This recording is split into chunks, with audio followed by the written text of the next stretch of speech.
Subscribe करें और bell दबाएं ताकि कोई खबर रह न जाए।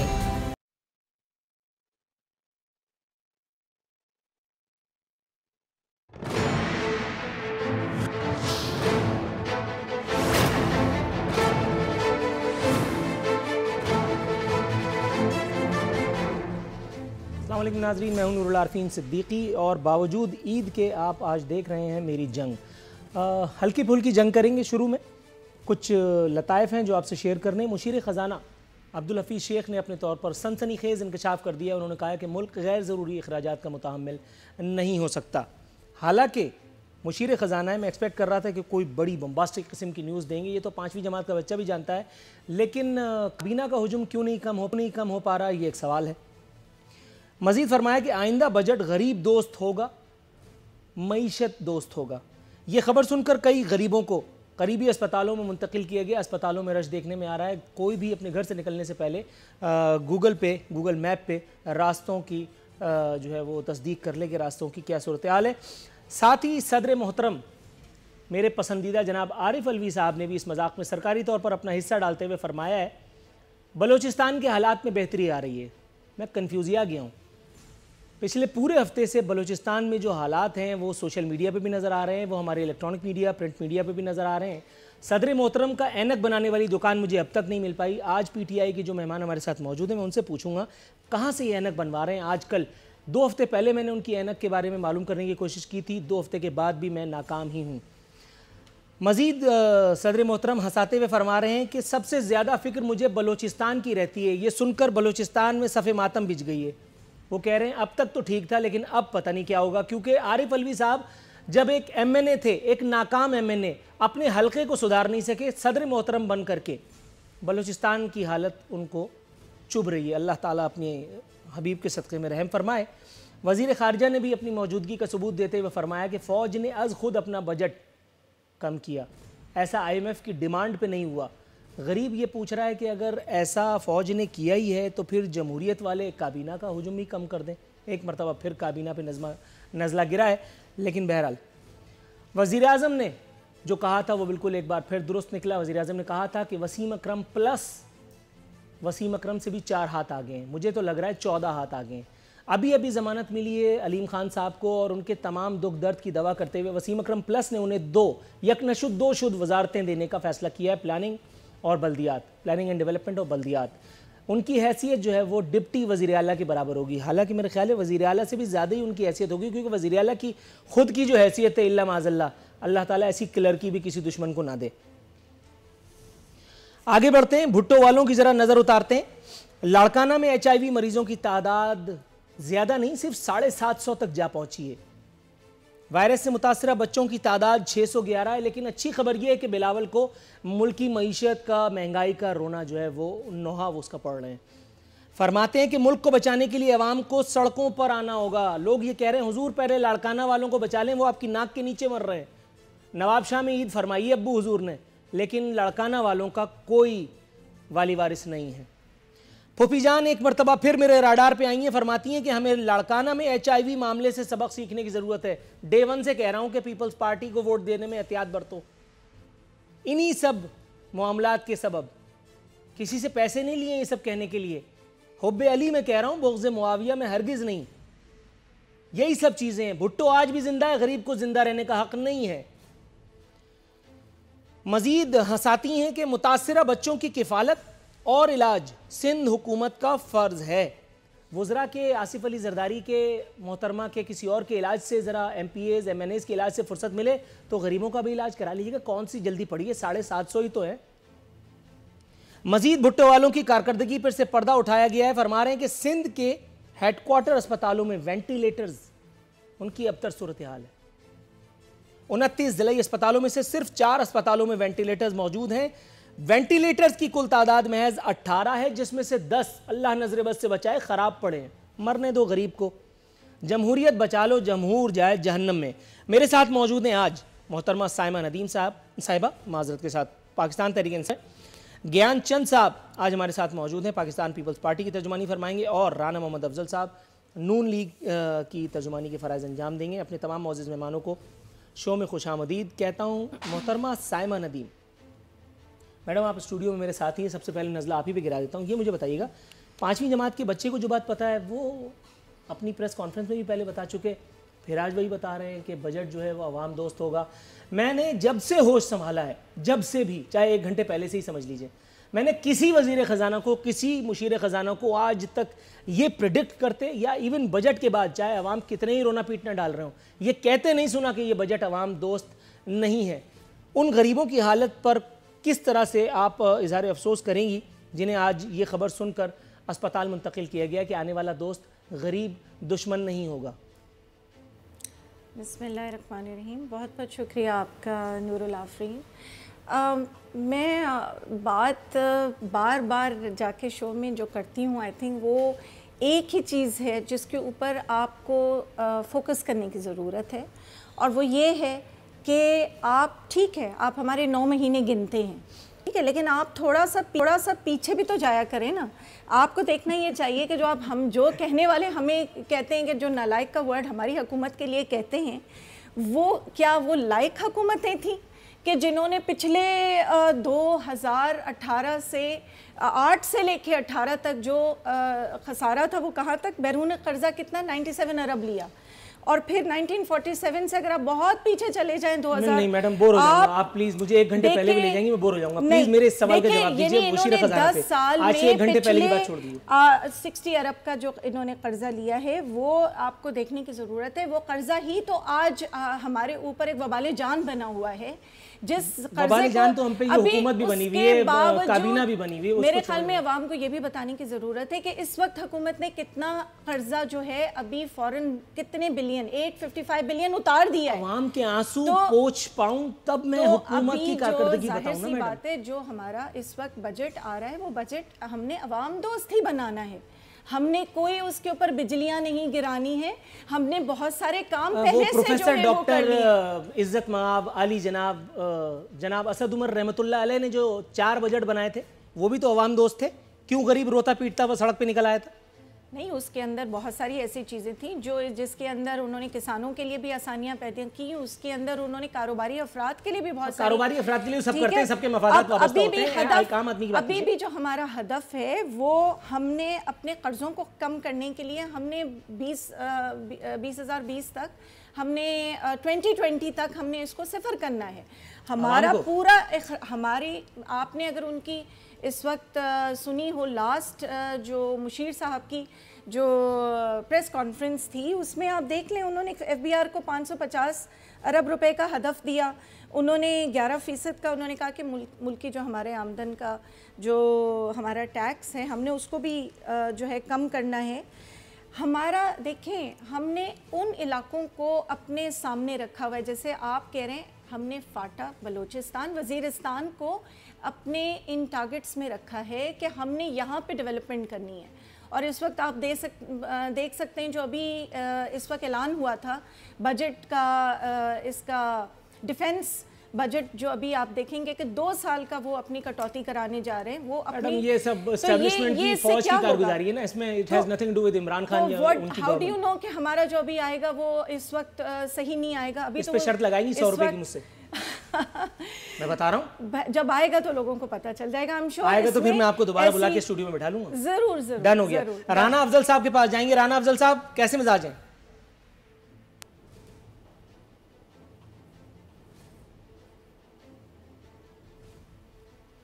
राना अफजल साहब, मुझे सुन सकते हैं आप? जी, मुझे आपकी आवाज आ रही है। सर, यहाँ मेरी 100 रुपए की शर्त लग गई है PTI वालों से। वो कह रहे हैं कि बजट जो है वो आवाम दोस्त होगा, गरीब दोस्त होगा। आज 9-10 महीने तक इन्होंने जितनी आवाम दोस्ती निभाई है उसकी शान में जरा तबर्रा फरमाएंगे? देखिए, इन्होंने जो किया है काम, इन्होंने पहले से ही पेट्रोल पर भी टैक्स लगा दिया, बिजली का भी ऐलान कर दिया कि जुलाई में हम बिजली महंगी करेंगे, और बहुत सारी चीजों पे जो इन्होंने डायरेक्ट इनडायरेक्ट टैक्सेस लगाने थे वो लगा दिए। अब बजट के अंदर कुछ सरकारी मुलाजमों की तनख्वाह बढ़ा देंगे। अब सरकारी मुलाजिम पाकिस्तान में 10 से 15 लाख हैं, 20 करोड़ आवाम के लिए क्या करेंगे? वो उनकी तनख्वाह बढ़ा देंगे और क्या कहते हैं, उनको कुछ बरात दे देंगे और बाकी स्टोरी सुना देंगे। बजट तो ये हर दूसरे महीने देते हैं, इनकी तो आदत पड़ी हुई है बजट देने की। तो ये बजट जो है इसकी मेरे नजर में कोई अहमियत नहीं है, सिवाय इसके कि ये अब जो इन्होंने पिछले महीने 1-2 महीने से इकदाम किए, जो टैक्सेस लगाने थे, अब इस तारीख को जो ऐलान करेंगे वो कदरे मुझे लगता है कि नरम होगा, और या आवाम की तवक्कुआत जो ये बिल्डअप कर रहे हैं बहुत बहुत ऊंचा होगा, उतना ऊंचा नहीं होगा। और फिर ये कहेंगे देखें वाह वाह वाह वाह हमने कितना अच्छा बजट दिया है, और फिर जुलाई के अंदर बिजली की कीमत बढ़ाएंगे और आगे ये गेम्स खेल रहे हैं आवाम के साथ। अब ये अगर आवाम के साथ ये गेम खेलेंगे तो आवाम इनके साथ गेम खेलेंगे। दुरुस्त है। ज्ञानचंद साहब, सर माजर चाहता हूँ, आपकी तरफ आने का इत्तेफाक काफ़ी देर में हुआ, देर आए दुरुस्त आए। हुजूर ये मुझे बताइएगा, आसिफ अली जरदारी साहब ने, बिलावल साहब ने इंटीरियर में ही ईद मनाई, अच्छी खबर थी, लेकिन सर उनके इंटीरियर में मौजूदगी के बावजूद भी सिंध में एड्स का नाच पूरी आबोताब के साथ जारी है, जमहूरियत का सफ़र पूरी आबोताब के साथ जारी है। ये अलग बात कि जमहूर की कब्रें बनने का सिलसिला जो है वो अभी तक थम नहीं सका। महज 750 हुए HIV मरीजों की तादाद। परेशान कुन सूरत-ए-हाल तो नहीं होगी सिंध गवर्नमेंट के लिए, क्या कहते हैं आप, क्योंकि जमहूरियत तो महफूज है? देखें, पीपल्स पार्टी का हमेशा यही रहा है कि वो चीज़ों को छुपाते नहीं हैं, लोगों के जो भी इश्यूज़ हैं वो सामने आते हैं। ये एक इशू सामने आया है, लोगों में कोई वायरस है, और यही सिंध गवर्नमेंट की एक तरह से है कि वहाँ की लेबॉर्ट्रीज़ जो है उनको शनाख्त कर रही हैं, और वहाँ जब कुछ केसेस आए तो पूरी की पूरी स्क्रीनिंग की गई, जिसकी वजह से जब सब केसेस सामने आ गए हैं और सिंध गवर्नमेंट ने कमिट किया है कि जो भी HIV के मरीज़ सामने आए हैं उनके पूरे अखराजात सिंध गवर्नमेंट देगी। तो मैं समझता हूँ कि ये सूरत-हाल सिर्फ लाड़काना की नहीं है, हमारे पूरे मुल्क में जो हेल्थ की आप बिल्कुल दुरुस्त फरमा रहे हैं सर। एक खबर मेरे सामने मौजूद है, बता रही है कंदकोट के 10 अफराद में भी HIV वायरस की तशखीस, जिला भर में एड्स से मुतासर अफराद की तादाद में मजीद इजाफा। तो अगर ये इजाफा हो रहा है तो इसका मकसद है कि वहाँ पे वो लेबॉर्ट्रीज मौजूद है जहाँ पे तशखीस हो रही है, और उनको रोकने के लिए इक़दाम किए जा रहे हैं। ये नहीं है कि वहाँ पे वो सहूलियात मौजूद नहीं है जिससे इसकी तशखीस ना हो सके। तो तशखीस हो रही है और उनकी ट्रीटमेंट भी हो रही है, और उनको बचाव के जो भी तरीके हैं वो इस्तेमाल हो रहे हैं। सर सिंध हुकूमत के पास तो है, बुखार नजला जुकाम से बचाव की कोई चीज नहीं है, ये एड्स से कैसे बचाएंगे? जी भुट्टो का नारा लगा देंगे, एड्स भाग जाएगा। भुट्टो को नारा की वजह से यहाँ पे जो ये जमहूरियत चली पड़ी है, और आप और हम जो बहस कर रहे हैं ये भी एक जमहूरियत की वजह से है, और पीपल्स पार्टी ने उस जमहूरियत के लिए खून दिया है। तो हाँ, इश्यूज़ हैं, उसमें कोई शक नहीं है, इश्यूज़ हैं, हेल्थ के इश्यूज़ है, लेकिन हम समझते हैं कि अगर लेबॉर्ट्रीज़ है जहाँ से तशखीस हो रही है तो आगे उनके फैलने से रोकने के इक़दाम किए जा रहे हैं। तो ये सूरत-हाल जहां एक अफसोसनाक सूरत हाल है कि ये केसेस सामने आ रहे हैं। तजवीज है मेरे पास, अगर आप सुनना चाहें। जितनी सिक्योरिटी आसिफ अली जरदारी और आले आसिफ अली जरदारी माशाल्लाह एंजॉय कर रहे हैं, अगर उसको कट डाउन कर दिया जाए तो मेरा ख्याल है लेबॉर्ट्रीज की तादाद में भी इजाफा हो सकता है, फंडिंग का जो प्रॉब्लम है वो सब भी, उसको भी ओवरकम कर सकते हैं। कैसी लगी? देखिए, फंडिंग के जो इश्यूज हैं वो जनरली आप किसी हमारे लीडरशिप की तरफ अगर आपको लाना चाहते हैं तो आपकी मर्जी है, वरना सिंध गवर्नमेंट के रिसोर्सेज हैं जो पब्लिक के लिए इस्तेमाल हो रहे हैं, वहाँ पे फेडरल गवर्नमेंट से जो रिलीज नहीं हो रही है वो तो अपनी जगह पे इश्यूज है, लेकिन हम पूरी कोशिश कर रहे हैं और एफिशिएंटली इन इश्यूज को एड्रेस करने की कोशिश कर रहे हैं। तो जो HIV का जो इशू आया उसको स्क्रीनिंग, बाकायदा स्क्रीनिंग हुई, लोगों को सॉर्ट आउट किया गया कि किन किन के वायरस से अफेक्टेड लोग हैं और उनकी ट्रीटमेंट के लिए मेजर्स लिए गए हैं। ये सिंध गवर्नमेंट की अच्छी परफॉर्मेंस है कि कम से कम वो उनको स्क्रीनिंग कर रही है। अभी सर लफ्ज या तो अच्छी का मतलब पीपल्स पार्टी वाले नहीं जानते, PTI वाले, क्योंकि हुकूमतों में, क्योंकि हुकूमत में आने के बाद आप लोगों की डिक्शनरियां चेंज हो जाती हैं। आप थोड़ा सा ब्रेक पर पाँव रखिएगा, मैं ज़रा मोहतरमा साइमा नदीम के पास से हो लूँ। मोहतरमा, वसीम अकरम प्लस की ज़रा नज़र उतार ले। अलीम खान साहब की दिहाड़ी का बंदोबस्त किया है उन्होंने, उनको एक नहीं दो वजारतें दी हैं। पहले ही से माशाल्लाह खाते कमाते आदमी, क्या ज़रूरत थी उनको एक के साथ साथ 2 वजारतें देने की। कहते थे कि जी पढ़ोगे लिखोगे तो होगे नवाब, खेलोगे कूदोगे होगे ख़राब। क्या ऐसा तो पढ़ लिया उन्होंने जो उनको डिप्टी वज़ीर आला बना रहे हैं? और अगर वज़ीर आला नहीं कुछ पढ़ा लिखा है तो ज़रा बताइए, क्या उनकी डिग्री की ज़रा तफसीलात जारी कीजिए। देखें, डिग्री का तो ऑब्वियसली ये तो आपकी रिक्वायरमेंट है कि आपने जो भी इस वक्त हुकूमत में है वो बैचलर्स से या मास्टर्स से कम नहीं है। तो ये ऐसी बात नहीं है कि उनकी डिग्री जो है वो किसी से भी कम होगी, बाकी उनको तजर्बा बहुत है। उनका अलीम साहब को, उनका अपना कारोबारी अपना है, उनकी अपनी पहले की भी इसके अंदर सिर्फ कारोबारी नहीं बल्कि वो पहले भी हिस्सा लेते रहे हैं डिफरेंट इनमें भी लेती रही। मैडम जरा वजाहत कीजिए किस चीज़ का हिस्सा? देखिए ना, अगर उनको दी भी जा रही है तो वजारत, अगर इस वक्त 2 वजारतें दी जा रही हैं तो फिलहाल हो सकता है कि वो दूसरी वजारत जब तक कि किसी और का जो है वो इस वक्त सिलेक्शन हो जाए वो उनको मिल जाएगी। एक आदमी ने जेल काटी, उसका इनाम उसे वजारत दे करके किया। आसिफ अली जरदारी ने जेल काटी, उसके इनाम के तौर पर उनको पूरी हुकूमत मिल गई। बहुत सारी जमहूरियत की खिदमत, वो अभी लंबा लेक्चर दे देंगे ज्ञानचंद साहब, वो कहीं सुन न लें, इसलिए मैं जल्दी से सवाल ख़त्म करूँ। ये कौन सा मेरिट है?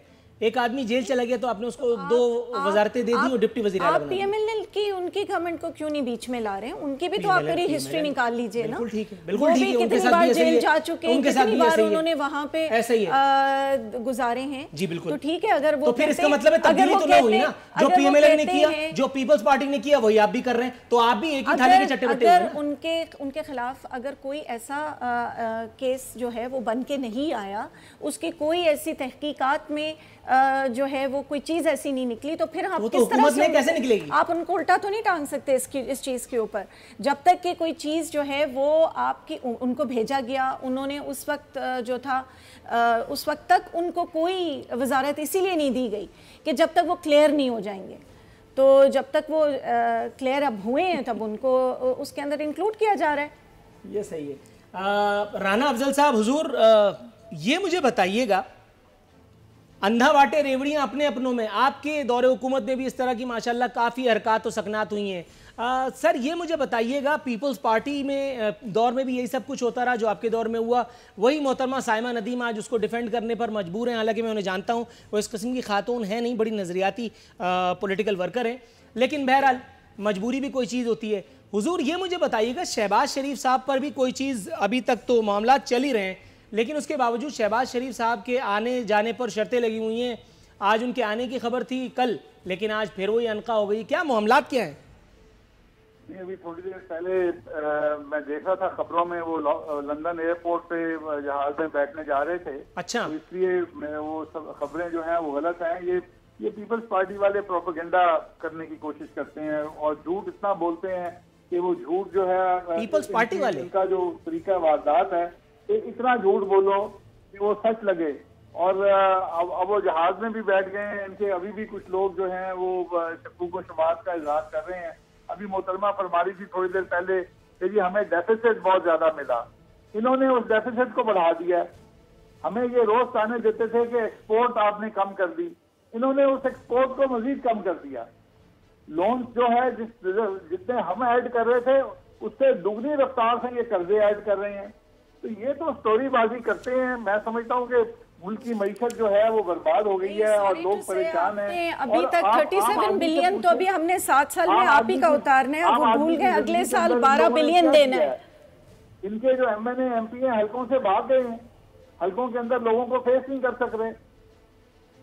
दुरुस्त है, दुरुस्त है। अच्छा ज्ञानचंद साहब, हुजूर ये मुझे बताइएगा, आप बात कर रहे थे सिंध हुकूमत की कारकर्दगी की, एक और ब्रेकिंग न्यूज़ ये सुबह से बोल न्यूज़ पर चल रही है।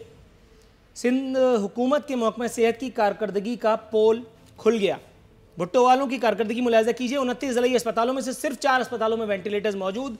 वेंटिलेटर्स की कुल तादाद महज 18, जिसमें से 10 खराब जायदुल मियाद होकर वेंटिलेटर नाकारा हुए। तकनीकी अमला अदम मौजूदगी के सबब 2 इंस्टॉल ही नहीं किए जा सके। थरपारकर में सैकड़ों बच्चों की अमवात के बावजूद ताहाल इमरजेंसी के लिए वेंटिलेटर नस्ब नहीं किए गए। रिपोर्ट के मुताबिक Karachi east, west, south, Malir और सेंट्रल के अस्पतालों में भी इमरजेंसी में वेंटिलेटर्स की सहूलत मौजूद नहीं। सर ये कारकर्दगी तो दिन ब दिन अच्छी होती चली आ रही है। खुदा ना खास्ता 5 साल रह गए आप तो इंशाल्लाह सफाया हो जाएगा, कब्रिस्तान नजर आएगा दूर दराज तक। मैं इस पे ज़्यादा तो जो फिगर्स हैं उस पर कमेंट नहीं कर पाऊंगा, क्योंकि ये हर डिस्ट्रिक्ट हॉस्पिटल के फिगर्स हैं। अगर हेल्थ डिपार्टमेंट का कोई होता तो वो कर सकता, लेकिन थरपारकर की हद तक मैं कह सकता हूं कि हमारे हॉस्पिटल में वेंटिलेटर्स मौजूद हैं। सिर्फ ये वेंटिलेटर्स अपनी जगह पे, एक्यूबेटर्स भी बच्चों के वो भी मौजूद हैं। हाँ, बच्चे वहाँ पे भी मर रहे हैं, बाकी जगहों पे भी मर रहे हैं। इस पे कंट्रोल करने की सख्त ज़रूरत है। लेकिन हमारे थरपारकर की मैं हद तक जो नॉलेज रखता हूँ उसमें ये है कि बजट वहाँ का जो पहले था उसको डबल बजट किया जा चुका है। वहाँ पे पूरे हॉस्पिटल्स में दवाएं मौजूद हैं, ताकि वहाँ पे एम्बुलेंस सर्विसेज से लेकर जो भी चीज़ें हैं वो गवर्नमेंट दे रही है।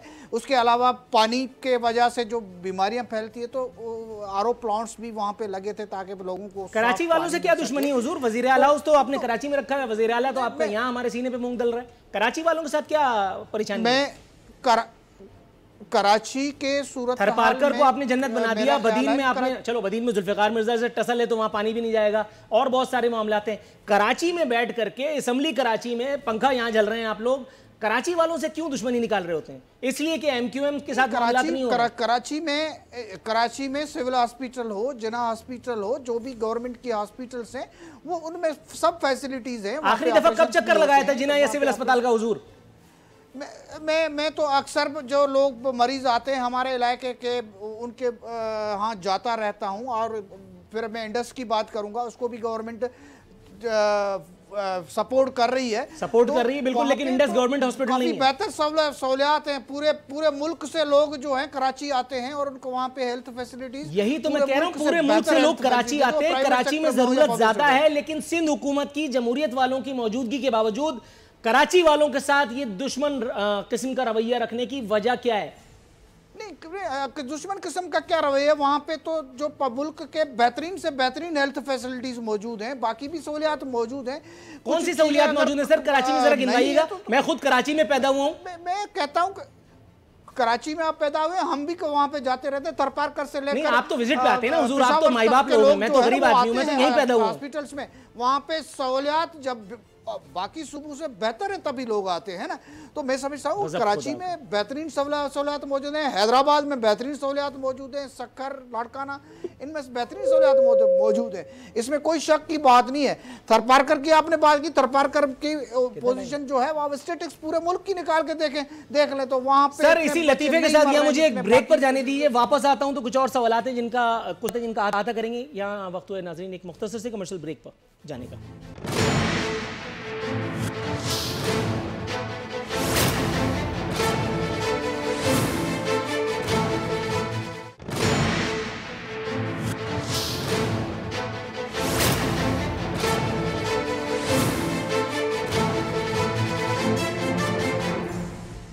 वेलकम बैक नाजरीन। एक और लतीफ़ा देखिए, वज़ीर आज़म के लिए 2019 मुश्किल साबित नहीं होगा, ये कहना एक माहिर फलकियात का।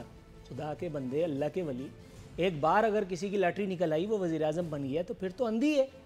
वज़ीर आज़म के लिए कभी इस मुल्क में कोई मुश्किल हुई है? मुश्किलात तो हमेशा आवाम के लिए हैं। कुछ इलाज कराओ यार। मैडम ये मुझे बताइएगा, नईम उल हक साहब ने सरकारी मजाक में हिस्सा डालते हुए फरमाया वज़रा का पुलिस स्क्वाड साथ रखना वज़ीर आज़म की हिदायत के बरखिलाफ है। गज़ब खुदा का। मज़ीद फरमाते हैं कि वज़रा और अहम शख्सियात अभी भी VIP कल्चर को फ़रोग़ दे रहे हैं। VIP कल्चर लिख करके यूट्यूब पे डालिए, वो आपको सदर मुअज़्ज़म की आमद जामद, कराची में शार फैसल पर होने वाले हंगामे, इस्लामाबाद में अपनी अहलिया के उनके जो VIP प्रोटोकॉल का जो लाव लश्कर लेकर के वो निकली थी, ये सारी चीज़ें तो मौजूद हैं। कराची में जब वो आए, उसी इलाके में जहाँ वो घूम रहे होते थे, अब वहाँ उनकी सिक्योरिटी को ख़तरात हो गए। यहाँ मस्जिद में लोगों की लाइन लग गई, सिक्योरिटी स्क्रीनिंग, ये VIP कल्चर नहीं है? नईम उल हक साहब की दूर की निगाह कमज़ोर है?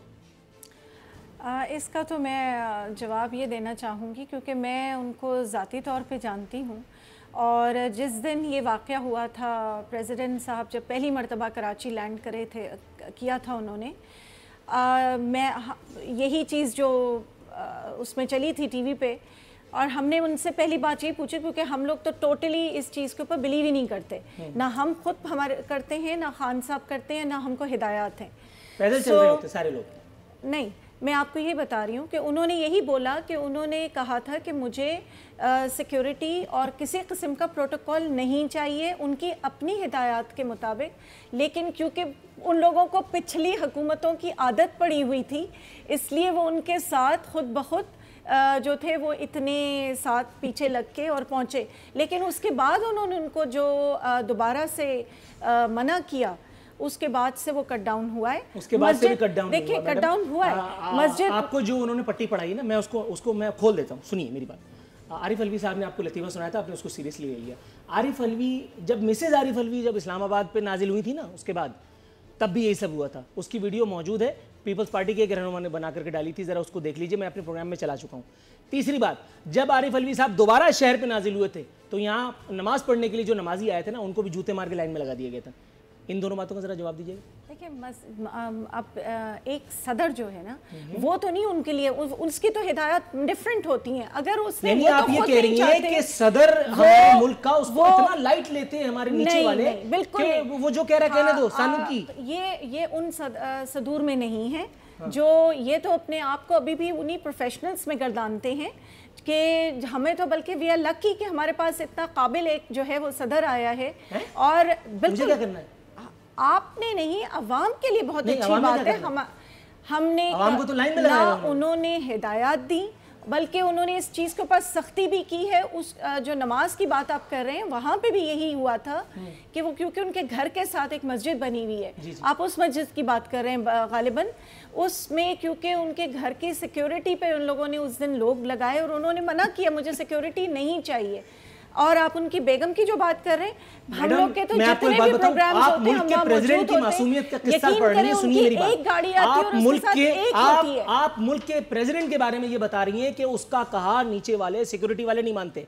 मैं एक मामूली सा छोटा सा नन्ना सा बारीक सा नजर आता हूँ एंकरों की सफ में, मैं अगर यहाँ चिंगाड़ दूं ना इस स्टूडियो में तो ये सारी लाइटें वाइटें गिर जाएंगी। मेरी मर्जी के खिलाफ कोई चिड़िया का बच्चा इस 1 घंटे की स्लॉट में पर नहीं मार सकता। ये कैसा सदर? नहीं, ये आप इसको गलत उस रंग दे रहे हैं। ऐसी मैंने ये कब कहा कि उनके कहना नहीं मानते? जब वो उन्होंने ये बातें की, ये शुरू में ये बातें, चलिए अभी आते हैं आपकी उन्होंने इसका सख्त नोटिस लिया, बल्कि नोटिस ले लिया। ठीक है, राना अफजल साहब आप मेरे साथ मौजूद हैं जी। हुजूर, सदर हमारे नहीं चाहते कि सिक्योरिटी ली जाए, वीआईपी प्रोटोकॉल कल्चर को जो है वो बढ़ावा मिले। नवाज शरीफ साहब के ऊपर ही सब डाल करके बरीज़ जुम्मा हो जाते हैं। ये आदत तो नवाज शरीफ साहब को भी थी, शहबाज शरीफ साहब के साथ भी एक सिक्योरिटी कॉन्वॉय चलता था। बाकायदा रायविंड महल की सिक्योरिटी के लिए जितने दर्जन पुलिस वाले आपको दरकार थे, जितनी सिक्योरिटी उनके साथ थी अपोजिशन दिनों में भी। क्या जरूरी है सर इतनी ज्यादा सिक्योरिटी? मौत का इतना खौफ है तो घरों में दरवाजे बंद करके बैठे, तालों में एल्फी डाल दें, जान छुड़ाएं, इजराइल से मुकम्मल पना। सियासत भी करनी है और उसके बाद जान का भी खौफ है। देखें, ये बात तो एक हकीकत है कि जब वही शख्स जो होता है जब वो मिनिस्टर बन जाता है तो वो एक अहम ये बन जाता है कि दुश्मन जो है वो आपके लिए वो टारगेट बनाता है और कहता है कि ये अपनी सदर की हिफाजत नहीं कर सके, ये अपने वजीर की हिफाजत नहीं कर सके। तो ये चीज़ें जो हैं, लेकिन यहाँ देखने वाली बात ये होती है कि हमारे जो VIPs होते हैं उनको मूव कम करना चाहिए, बजाय वो लोगों तक पहुँचें। आप कराची आ रहे हैं, आप लोगों को वहाँ तक बुला लें और फिर ट्रैफिक के लिए आसानियाँ पैदा करें। और अगर जाना कहीं बहुत ज़रूरी है तो फिर मेरा ख्याल है कि ऐसा वक्त या इस तरीका इस्तेमाल किया जाए कि लोगों को कम से कम तकलीफ हो। तो ये इन चीज़ों को अगर ख्याल रखें। लेकिन ये मैं इस हद तक तो मैं एग्री करता हूँ कि ये टारगेट जो होते हैं वो मुल्क की बहुत बड़ी खुदा ना खास्ता अगर दुश्मन कामयाब हो जाए उनको हिट करने में तो मुल्क की बहुत बड़ी नफी हो जाती है कि पाकिस्तान के अंदर इंटरनल सिक्योरिटी खराब है। और इन चीज़ों के लिए ये मजबूरियां हैं और काफ़ी हद तक इसकी गुंजाइश मौजूद है। Right sir. ज्ञानचंद साहब, हुजूर फूफी जान कह रही हैं कि हमें लाड़काना में HIV मामले से सबक सीखने की जरूरत है। पीपल्स पार्टी के वोट बैंक पर करारा वार कर दिया इन्होंने, क्योंकि अब अगर लोगों ने सबक सीख लिया इन सब वाकयात से तो पीपल्स पार्टी इख्तिदार में कहां रह जाएगी। वो पीपल्स पार्टी जो किसी दौर में इख्तिदार का झूला झूल रही थी विफाक से लेकर सूबे तक, आज महदूद है महज सूबे सिंध तक। इसका मतलब है कि अब इन्ना लिल्लाहि व इन्ना इलैहि राजिऊन की तरफ चल चलाओ है। मैं समझता हूँ कि HIV और उसके जो इंतजामात उसको कंट्रोल करने के लिए किए गए उस पर बात हो चुकी है। जहाँ तक मैडम बात कर रही थी प्रोटोकॉल की, तो सिर्फ प्रोटोकॉल की बात नहीं है, इन्होंने जो भी वायदे किए थे उसमें से किसी भी वायदे को पूरा नहीं किया है। ये लोन लेने का वायदा हो, प्रोटोकॉल लेने का वायदा हो, लोगों को सहूलियत पैदा सर मैडम के इस सवाल के ऊपर भी हम बात कर चुके हैं। थोड़ा सा ब्रेक पर पांव रखिएगा। अगर आपको उस सवाल का जवाब नहीं देना तो मैं आपकी खिदमत में पेश करता हूं एक दूसरा सवाल। अजरा पेश मैं तो जवाब दे चुका हूं। नहीं, मैं वो सवाल ही नहीं पूछ रहा, मैं तो आगे बढ़ रहा हूं सर। दूसरा सवाल के जवाब तो देंगे ना आप। मुतासरा बच्चों की किफालत और इलाज सिंध हुकूमत का फर्ज है, मैं ये भी नहीं पूछ रहा। सवाल मेरा दूसरा है, जरा तवज्जो दीजिएगा। वुज़रा के इलाज से अगर फुर्सत मिले, अगर हुकूमती नाज नखरों से फुर्सत मिले तो फिर गवर्नेंस पे भी तवज्जो दी जाए, गरीब गुरबा की तरफ भी तवज्जो दी जाए। ये एक आम आदमी का दुखड़ा है इस सूबे में, क्या कहेंगे हुजूर? मैं समझता हूँ कि इन सब पे जो सिंध गवर्नमेंट जो भी HIV के केसेस ज़ाहिर हुए हैं उनका पूरा खर्चा सिंध गवर्नमेंट ले रही है, इस पे बात हो चुकी है। मैंने पहले ही बात कर चुका हूँ। मैं तो सिर्फ ये बात कर रहा था कि अभी बजट आने जा रही है, आम लोगों पे जो बजट का बम गिरने जा रहा है, जो इस गवर्नमेंट के पूरे साल में नाहली की वजह से कोई अहदाफ पूरे नहीं कर सके हैं, जो इनके जो अखराजात की वजह से रोज़ाना $1 बिलियन से ऊपर जो ज़्यादा खर्चा आ रहा है और ज़्यादा कर्जों से कर्जे लेते जा रहे हैं, तो उस पर बात हमें करनी चाहिए। क्योंकि ये चले एक काम करते हैं, एक और मौजू मैंने आपके लिए, एक और मौजू, आप बहुत खुश मौजू की तरफ चलेंगे, वहशत हो रही है। मैडम थोड़ा सा ब्रेक पर पाँव रखिएगा, थोड़ा सा। सर ये बिलावल साहब कह रहे हैं कि 10 जून से हुकूमत के खिलाफ अवामी राब्ता मुहिम, इसका मतलब है टाल मटोल, क्योंकि आवाम से राब्ता अगर करना ही होता तो फिर उसके लिए बाकायदा एक तहरीक चल सकती थी। इसका मतलब है कि एजिटेशन वगैरह ये जो कहा जा रहा था कि ईद के बाद देख लेंगे और उड़ा देंगे और ये कर देंगे, वो सब कुछ नहीं है। अब घर घर जाके दस्तक देंगे, अपना मुखड़ा दिखाएंगे और उसके बाद अल्लाह अल्लाह खैर सल्ला। पीपल्स पार्टी ने पहले दिन से कहा है कि हमें इनको गिराने की कोई ज़रूरत नहीं है, ये इतने नाहल हैं कि खुद ही अपने वजन के तले ये गिर जाएंगे। और एक साल में उन्होंने साबित किया है कि ये गवर्नमेंट चलाने की अहलियत रखते ही नहीं है। तो बिलावल साहब ने ये कहा है कि इनकी जो नाहलियाँ हैं वो पब्लिक तक पहुँचाने के लिए सिर्फ हमें पब्लिक को बताना है कि ये जो इस गवर्नमेंट चलाने के अहल नहीं है, ये मौशत को नहीं चला सकते हैं, ये गवर्नेंस को भी नहीं चला सकते। ये कहते हैं कि एहतसाब करेंगे। वो अलीम खान का किस्सा आप पहले ही डिस्कस कर चुके हैं कि उनको कुछ दिन जेल में डालकर फिर और मिनिस्ट्रियाँ दे दी गई हैं। तो हमारे यहाँ जो ये PTI नाजिल हो चुकी है, इससे ज़्यादा शायद कोई अवाम पे कोई अजाब नहीं पड़ा है। डॉलर महंगा हो चुका, बिजली की कीमतें बढ़ चुकी, दवाइयों की कीमतें बढ़ चुकी, गैस की कीमतें बढ़ चुकी, और ऊपर से कर्जे जो हैं वो पिछले जो दौर है उसमें लिए गए थे उससे ज़्यादा ये कर्जे ले रहे हैं। और IMF को पूरी को हमारे ऊपर बिठा दिया है और कहते हैं कि हम आवाम को कोई नुकसान नहीं पहुंचे देंगे, आवाम पे कोई बर्डन नहीं पड़ने देंगे। ये इस किस्म की बातें हैं, ये बिल्कुल ही इस मुल्क के लिए अजाब बन चुके हैं। इनसे जितना भी जल्दी जान छूटे, ये गिरने तो वैसे भी है, लेकिन अब तो यही पब्लिक दुआ कर रही है कि इनसे से जल्दी जान छूटे। सर पब्लिक के हाथ में दुआ करना है, पब्लिक दुआ से ज़्यादा और कर भी क्या सकती है। लेकिन आप तो मसीहा लोग हैं, आप तो माई बाप लोग हैं, आप रोड पे निकल आए। देखिए, पीपल्स पार्टी ने हमेशा अवामी हुकूक के लिए एजिटेशंस की है। पीपल्स पार्टी के खिलाफ हमेशा यही करप्शन का गेम खेला गया है। क्योंकि क्या भुट्टो साहब के किन वजूहत पे फांसी लटकाया गया, बेनज़ीर साहबा को निकाला गया, आसिफ जरदारी को सदारत भी देते हो, फिर कहते हो कि तुम नायल हो, उसको जेल में डाल देते हो। तो अभी भी यही चल रहा है कि भाई आप सब करप्शन हो, आप सब झूठ बोल रहे हो, आप सब डाकू हो, चोर हो, और ये सब साफ सुथरे। ये वो लोग जो हमारे साथ पीपल्स पार्टी के साथ थे, वो लोग जो नून लीग के साथ थे, वो इनके पास आ गए तो साफ सुथरे हो गए। और इनकी तो कहानियां ही अलग हैं, इनके पास तो मुल्क की तबाही। आज के शो में आपका ये वाहिद नुक्ता है जिससे मुझे इत्तेफाक है। मैडम बात तो ठीक कह रहे हैं कि लियाकत जतोई साहब ने गले में PTI का मफरल लगा करके इमरान खान साहब के साथ एक तस्वीर क्या खिंचवा ली। आप लोग तो उनकी मासूमियत पे यकीन कर बैठे। बहुत सारे मामलात हैं, उनका नाम ECL में डाल करके बाकायदा निकाला गया, उनको मुल्क से बाहर जाने की इजाजत दी गई। जबकि शहबाज शरीफ के मामले पर, बिलावल के मामले पर, मुराद अली शाह के मामले पर आप लोगों को तकलीफ थी। क्या है ऐसा, मतलब उनमें सुरखाब के पर लगे लियाकत अली जतोई? मैं ज्ञानचंद साहब को बताना चाहती हूँ, ये जो डॉलर की बातें कर रहे हैं ना, सबसे ज्यादा जो हाइक हुई है डॉलर, आप देंगी 2 दफा गिनूंगा, मुझे गिनती नहीं आती। डॉलर वॉलर में सबसे ज्यादा इनके लियाकत जतोई का जवाब दीजिए, इनकी हुकूमत में जो है सबसे ज्यादा जो है हाइक हुई है डॉलर की। ठीक है, बुरी हुकूमत थी, आप आ गए अल्हम्दुलिल्लाह, आप बताइए। ये जितनी बातें सुनाए उसका तो मुझे जवाब देने दें। अपनी हुकूमत तो ठीक मेरा गाना कहाँ चला गया, वो तो खत्म होने वाला की पहले हुकूमत ठीक करें, हमारा तो इसमें कोई हाथ नहीं है। जी बिल्कुल ठीक है, ज्ञानचंद साहब हुकूमत ठीक कर लीजिए, ये मैंने उनको बता दिया। अब आप लियाकत जतोई पे आ जाइए। लियाकत जतोई से क्या फर्क पड़ेगा अगर वो इनके पास जो लोग आ रहे हैं। सुबह फिरदौस आशिक अवान ने लतीफ़ा सुनाया है कि एहतसाब सबका हो रहा है, कड़ा हो रहा है। किसका हो रहा है? नहीं तो कड़ा जिनका होना चाहिए होगा, जो सबसे ज्यादा जिन्होंने इस वक्त गबन किए वो जो अपोजिशन में उनका एहतसाब हो रहा है। इन्हीं के जो लीडर्स हैं उन्हीं के अभी हो रहे हैं, अभी तो उन्हीं के तो थे लियाकत जतोई, उनको क्यों सीने से लगा लिया? ऐसे नामा अमाल में क्या उनकी नेकी है? मैंने क्या किया है? नहीं, आपने क्या किया है, मतलब आप लियाकत जतोई के बारे में पूछना चाह रहे, तो ठीक है, लियाकत जतोई जिनके जहाँ पे जो भी कोई चीज निकलेगी उसका जरूर एहतसाब होगा। एहतसाब में कोई किसी को पीछे नहीं छोड़ा। दुबई जाने की इजाजत दे दी, किसके मामू के लड़के हैं वो, क्यों, मतलब कब होगा एहतसाब?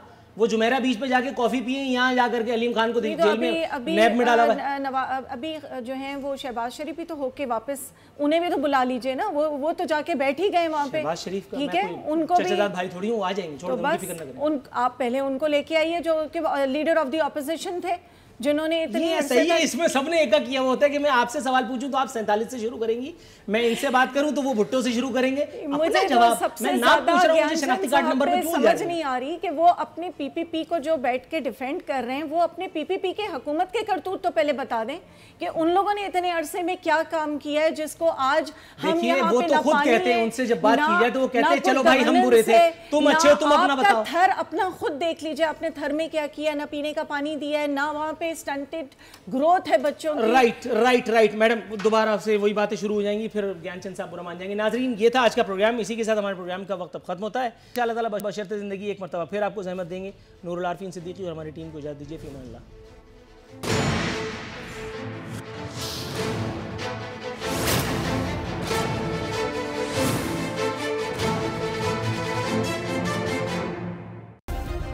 सब्सक्राइब करें और बेल दबाएं ताकि कोई खबर रह न जाए।